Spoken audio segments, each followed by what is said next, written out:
কাটছে না দিন, কাজ কামও নেই, কার গাছেতে কি ঝাড়া যায়।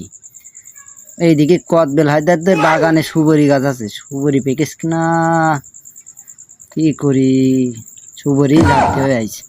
তেলের বোতল নিয়ে আসি, আগে তেল মতন ভালো মতন মালিশ করে নিই, তাহলে ধরলি পরে ফোঁস করে দৌড় মারতে পারি। আমার চশমা না হলে হয় না, তুই আগে তেল মেখে নি।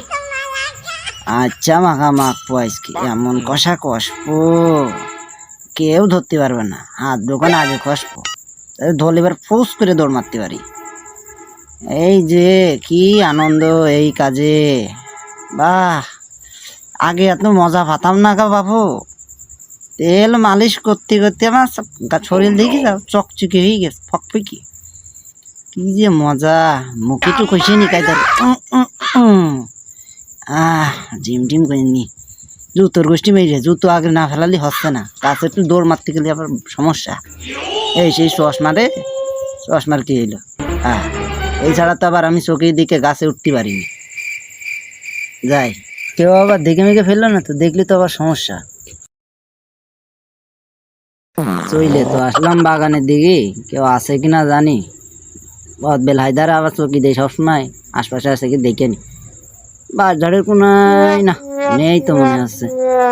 এই পাশে ওই গলিতে তো থাকার কথা না, না আজকে দান আজকে মারবো রে।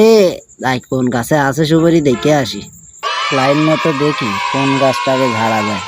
সুপারি তো মেলাগুলো গাছে লোকের, এটা বাড়া সব সুপারি ফুলো, এদের ছোটখাটো কি অবস্থা।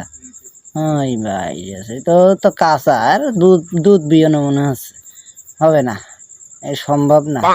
ছোটখাটো ধরো ভালোই লেগে উঠতে, অন্য গাছ, এই গাছটা আবার লম্বা, পুকুরের মধ্যে ঝুলে না পড়তে হয় আমার। সুবরি তো আবার পাকা আছে মনে হচ্ছে, যাকে দিলে পড়বেন কিনা জানি, কি করি উঠবো।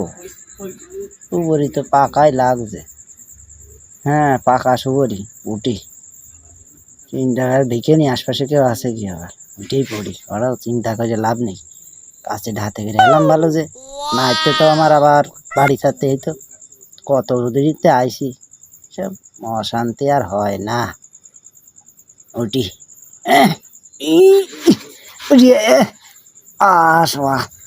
এই সুমেন্দির পাতায় আবার জ্বালাস তোর, উঠে যে ওরে বুক মুখ ছিলে গেল রে, ঠেকা আমার ঠেকা না, আসতেই যাই।